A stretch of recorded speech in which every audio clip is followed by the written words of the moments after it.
एक बार बने रहे देवेंद्र जी। सबसे पहले आ जाइए साफा पहना करके स्वागत ताऊ जी ब्रजराज जी का किया जा रहा है। ये हम सब लोगों के संस्कार। एक बार ब्रजराज जी के लिए भी तालियां होनी चाहिए। बांधने वाले कलाकार भी जो हैं वो कहीं कम नहीं है।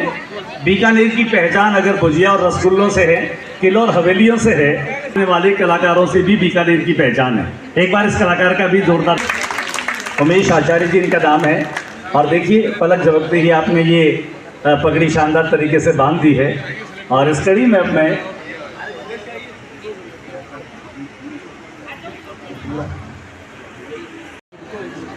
एक बार बने रहे देवेंद्र जी। सबसे पहले आ जाइए साफा पहना करके स्वागत ताऊ जी ब्रजराज जी का किया जा रहा है। ये हम सब लोगों के संस्कार। एक बार ब्रजराज जी के लिए भी तालियां होनी चाहिए। बांधने वाले कलाकार भी जो हैं वो कहीं कम नहीं है। बीकानेर की पहचान अगर भुजिया और रसगुल्लों से है, किलों और हवेलियों से है, बांधने वाले कलाकारों से भी बीकानेर की पहचान है। एक बार इस कलाकार का भी जोरदार। उमेश आचार्य जी इनका नाम है। और देखिए पलक झपकते ही आपने ये पगड़ी शानदार तरीके से बांध दी है। और इस कड़ी में अब मैं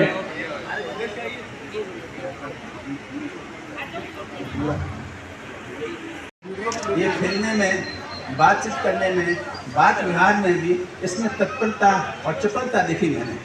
वो चपलता जो है आज इस रूप में परिणित हो गई है जो एकदम सबको विदित हो रही है। इसका कोई ऐसा नहीं है कि बहुत ज़्यादा मेरिटोरियस ही था, लेकिन ये ज़रूर है कि इसकी लगन, इसकी मेहनत जो थी वो एक इस प्रकार की मेहनत थी जो हमें 2-3 बार अटेम्प्ट किया तो हमने सोचा कि अब ये नहीं कर पाएगा या नहीं कर सकेगा। नो डाउट इसके माता पिता भी, इसके पिता ने भी अपूर्ण सहयोग दिया।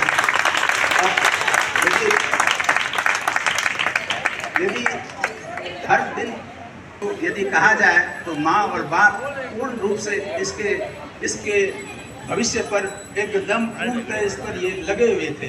सुबह शाम दिन रात और जो भी प्रकार की इसको जरूरत पड़ी है तो मैं यदि कहूँ तो इनके माता पिता को ही जाता है। और इनके माता पिता का जो इनका इसके प्रति जो इन्होंने जो सहयोग दिया है वो भी है। नहीं, चाचा तो कहीं रहता ही नहीं था, चाचा तो दूर दूर था। चाचा ने तो कभी इनके पास आकर देखा भी नहीं। लेकिन ये बात जरूर है कि जब भी ये कुछ कोई काम करता था, पढ़ाई करता था या कोई इसकी इच्छा होती थी और हमने इसको हमेशा प्रोत्साहित किया था। और ये हमारा प्रोत्साहन जो है तो बहुत खुशी हो रही है आगे भी। और क्या मैं शब्द मेरे पास है नहीं। मेरे सामने जीपी साहब हैं, इनका भी क्या कहूँ, मैंने उन्होंने जो समाप्त मैं कुछ बोलूँ इतना बड़ा तो मुझे लगता नहीं है मैं अभी हुआ हूँ। और जहाँ तक रही, मोस्टली सबने सच बताया है कि हाँ मेरे को थोड़ा कम बोलता हूँ मैं, और इतनी भीड़ के सामने तो बोलने की एकदम ही आदत नहीं है। जहाँ पर अब वो वाली बात है कि अब बोलना ही पड़ेगा। अब कोई और ऑप्शन नहीं है मेरे पास। हाँ। जहाँ तक रही मेरे यूपीएससी के सफ़र की बात, तो मुझे तो एकदम आइडिया नहीं था यूपीएससी क्या होता है। मेरे तो दिमाग में भी नहीं था कभी 10वीं क्लास तक भी कि मेरे को यूपीएससी देना है, मेरे को कलेक्टर बनना है या एसपी बनना है। ये इस ख्वाब का जो बीज है वो मेरे पापा ने मेरे को प्रेरित किया इसके लिए। उन्होंने ही मेरे को समझाया कि ये एक राह है जो तुम पकड़ सकते हो। और मम्मी ने हमेशा मोटिवेट किया। मेरी बहन आज है नहीं यहाँ पे, अंजलि, वो जयपुरी है अभी।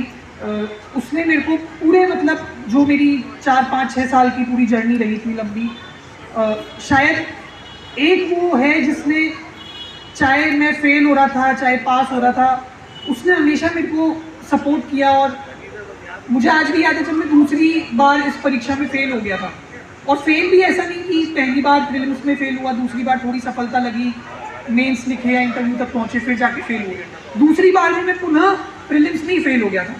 तो वो एक ऐसा मौका था मेरे लिए जब मुझे लग रहा था कि शायद मैं किसी काम का ही नहीं, क्या परिवार का नाम आगे बढ़ाऊँ, क्या माता पिता का नाम आगे बढ़ाऊँ, क्या मैं अपने पूरे समाज का नाम आगे बढ़ाऊँ। मुझे लग रहा था कि मैं किसी काम का नहीं हूँ। और मेरे उस समय तक मेरे जितने दोस्त थे वो सब बहुत अपने लाइफ में आगे बढ़ चुके थे, नौकरियाँ पा चुके थे।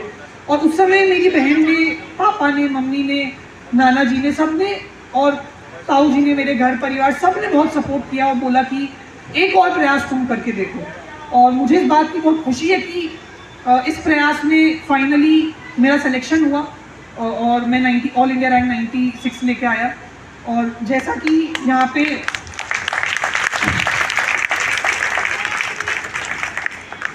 पे सबने बताया कि अपने समाज में बहुत वर्ष बाद ऐसा हुआ है कि कोई यूपीएससी सिविल सेवा परीक्षा के थ्रू डायरेक्ट चयनित हुआ है। तो इस बात का गर्व तो है, बट ये as a society, as a समाज हमारे ऊपर एक हमें रिफ्लेक्ट करने की चीज़ है कि क्यों इतना समय लगा। और सबसे बड़ी बात, उससे भी बड़ी बात ये है कि अब इतना समय नहीं लगना चाहिए। अब 30 वर्ष 40 वर्ष वापस नहीं लगने चाहिए। अब हम जल्दी वापस, और सब आज तो यूपीएससी की बात कर रहे हैं, आईएएस आईपीएस की बात कर रहे हैं, पर सीए भी कोई छोटा खेल नहीं है, इंजीनियरिंग भी करना बहुत बड़ी बात है। किसी भी फील्ड में जाएं, बट हमारे समाज से लोग उठ के उस शिखर तक पहुँचे और समाज का नाम रोशन करें, वो एक बहुत ज़रूरी बात है। और ये दायित्व जितने यहाँ पे पढ़े बैठे हैं उन सभी का है कि वो अपने बच्चों को सही राह दिखाएं कि वापस से 20 वर्ष 30 वर्ष ना लगे बीकानेर को और हमारे समाज को आईएएस आईपीएस सीए एमबीए या बड़े बड़े वरिष्ठ अधिकारी दें। बस मेरा तो यही संदेश है। छोटे जितने यहाँ मेरे को दिख रहे हैं उन सभी को मैं यही कहूँगा कि तन मन धन लगा के पढ़ो, और बड़े जितने हैं उनको मैं यही कहूँगा कि मार्गदर्शन करिए। मैं तो इतना बड़ा हुआ नहीं कि मैं किसी को यहाँ पे कुछ बोल सकूँ, बट हाँ यही है कि क्योंकि बच्चे, उनको अभी इतना डायरेक्शन पता नहीं है क्या करना है, क्या किस दिशा में आगे जाना है। ये हम बड़ों का दायित्व है कि हम उन्हें सही दिशा दें, सपोर्ट करें, अगर कभी फेल भी हो गए तो उन्हें प्रोत्साहित करें। मैं ज्योति रंगा आज आपकी बात और मुलाकात करवा रहा हूं उस युवा से जिसने अपने सपने देखे और सपने इतने बड़े थे कि उन्हें भारतीय प्रशासनिक सेवा में जाना है। आदित्य आचार्य बीकानेर शहर के पुष्करना ब्राह्मण समाज में एक ऐसा युवा जिसने तकरीबन 40 वर्षों के बाद वो पहला शख्स है जिसने भारतीय प्रशासनिक सेवा में यूपीएससी में 96 रैंक हासिल करी। आइए बातचीत करते हैं, इनकी सफलता का सूत्र क्या रहा, सफलता का रहस्य क्या रहा, और यूपीएससी 96 रैंक आने के बाद वे खुद कैसा सोचते हैं। पहले तो बधाई और स्वागत बहुत आप। बहुत धन्यवाद। बहुत आदित्य जी, एक स्वप्न के साकार होने जैसा ये परिणाम रहा। चूंकि पहले भी आप 2 बार इस परीक्षा को दे चुके थे, कहीं कोई मायूसी, कहीं कोई हताशा, कहीं कुछ और, कहीं मन में था या ये था कि नहीं मुझे तो जाना ही है? नहीं, पहले दूसरे प्रयास के बाद तो जब मैं फेल हो गया तो बेशक बहुत ज़्यादा निराशा हाथ लगी थी, परंतु जैसा मैंने कहा परिवार ने सबने बहुत सपोर्ट किया। आदित्य, हम इसे फेल होना कहें या चयनित नहीं होना कहें, फेल होना ठीक है कहिए? हाँ, ये कह सकते हैं चयनित नहीं होना, बट मैं समझता हूँ कि खुद के साथ, खुद के मन के साथ ज़बरदस्ती का धोखा नहीं करना चाहिए। जो सत्य है उसे स्वीकार कर लेना चाहिए। हाँ, प्रयास किया, असफल रहे, कोई बात नहीं। निराश नहीं होना चाहिए, वो बड़ी बात है, बट अपने आप से झूठ नहीं बोलना चाहिए, सत्य जो है उसे स्वीकार कर लेना सफलता चाहिए। का श्रेय किसे देंगे आप? माता पिता, नाना जी बैठे हैं यहाँ पे, पूरे परिवार को, सभी को देना चाहूँगा। तैयारियां कैसी रही शुरुआत में? जब आपने सोचा कि मुझे यूपीएससी क्रैक करना है, उसके लिए कहाँ से तैयारियां शुरू करी? किसने पहली बार आपको गाइड किया, मोटिवेट किया कि नहीं आप इस राह पर चलिए, आपको सफलता मिलेगी? ये मेरे पापा ने मेरे को बोला था कि यूपीएससी की परीक्षा तुम्हें देनी चाहिए, तुम में कैपेसिटी है, कैपेबिलिटी है, तुम दे सकते हो। और उन्होंने ही शुरुआत से मार्गदर्शन दिया, और मेरी पूरी तैयारी जो है वो जयपुर रहकर ही हुई है। सिर्फ इंटरव्यू स्टेज के लिए मैं दिल्ली गया था। एक बात और, जो आपके समाज से, जिस समाज से आप बिलोंग करते हैं, पिछले 40 वर्षों में, पिछले 2-3 वर्षों में एक नाम हमने सुना, भाविका थानवी जो जोधपुर से थी, एक फलोदी से, और अब एक आप इकलौते आदमी हैं, इकलौते जो हैं वो परीक्षार्थी हैं जो चयनित हुए हैं। क्या लगता है कि एक राह बन पड़ी है? क्या लगता है आपको कि आपके बाद अब जो है वो युवा आएंगे समाज के और शहर के? आशा तो मैं यही करता हूँ कि इस राह पर और लोग निकले, और सिर्फ ना निकले, सफल भी हों, और मैं जितना उनके लिए कर पाऊँगा मुझे बहुत अच्छा लगेगा। परंतु हाँ, बात ये ज़रूरी है कि जो समाज के बड़े हैं वो सब बच्चों को राह दिखाएं, अच्छी राह दिखाएं, सही राह दिखाएं, और उसके बाद बच्चे उस पर आगे चलकर मेहनत करें और सफलता पाएं। ये सबसे बड़ी बात है और सबसे अच्छी भारतीय बात रहेगी। प्रशासनिक सेवा में जाने के बाद में आपका मोटिव क्या रहेगा कि आपको ये चीज़ें ठीक नहीं लग रही, मुझे ये चीज़ें ठीक करनी है?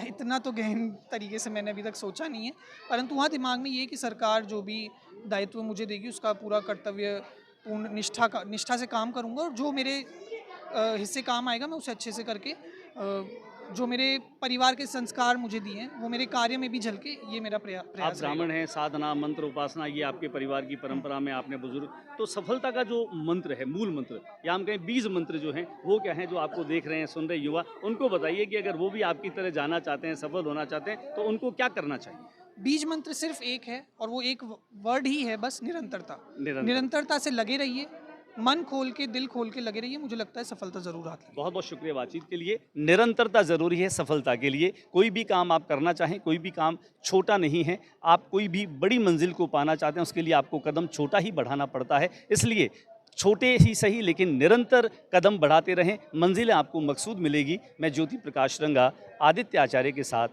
News RN। Thank you.